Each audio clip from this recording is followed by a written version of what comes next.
अपने गांव की कोई शिकायत नहीं कर सकते हैं, लेकिन मैं बताते हैं आज अपने गांव के बात। पहले स्क्रीन पर का फोटो आप लोग देख लीजिएगा। जय को लड़का है ना, वो लड़का लोग आप लोग चिन्ह लीजिएगा। और इस लड़का लोग के घर वाले के लिए मैं बोलना चाहते हैं एक लाइन कि अगर पैसा बचाना है, इज्जत बचाना है, धन धर्म बचाना है तो अपने अपने बाल बच्चे के कंट्रोल करो।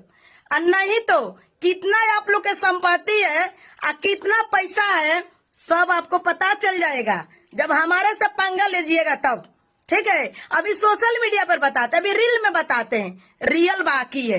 ठीक है, तो अभी रील से समझाते हैं आप लोग के। ये लड़का लोग सोचते हैं लोग कि हमारे आईडी लगा के कि बोलेंगे, हमारे वीडियो रोस्ट करेंगे तो हम वायरल हो जाएंगे।